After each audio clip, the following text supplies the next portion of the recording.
Today, we're going to dive into the fascinating world of HTTP communication techniques: short polling, long polling, and WebSockets. Imagine you're trying to order pizza online, and we'll use this example to understand these concepts better. Let's start with short polling. It's like checking the pizza delivery status by calling the restaurant every few seconds.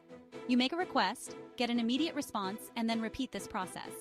In web terms, short polling involves the client sending frequent HTTP requests to the server to check for updates. Use case checking stock prices on a financial website where you want to show real-time updates to users. Trade-offs: high network traffic due to frequent requests, potential delays in receiving updates, and increased server load. Now let's talk about long polling. It's similar to waiting on hold for the pizza restaurant to tell you the delivery status only when it changes. Here, the client makes a request to the server, and the server holds onto the request until new information is available. Once there's an update, the server responds. Then, the client immediately sends another request to start the waiting process again. Use case real-time chat applications where you want instant message delivery without constant polling. Trade-offs: reduced network traffic compared to short polling, but potential for timeouts and increased server resource usage due to open connections.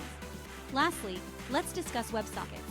It's like having a direct phone line to the pizza restaurant where you can receive updates instantly without repeatedly calling. WebSockets establish a persistent connection between the client and server, allowing real-time, bi-directional communication. Once the connection is established, both the client and server can send messages to each other at any time. Use case multiplayer online games, live streaming platforms, collaborative editing tools, any application requiring low-latency, real-time interactions.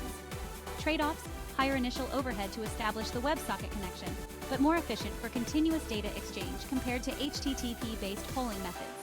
In conclusion, each HTTP communication technique, short polling, long polling, and WebSockets, has its own use cases and trade-offs. Short polling is straightforward but can lead to high network traffic.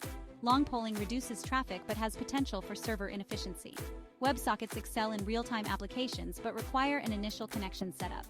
Next time you're building a real-time application or designing communication strategies, consider these techniques to optimize for efficiency and responsiveness. Hope you enjoyed this interactive exploration of HTTP communication methods using pizza delivery as our guide. Happy coding!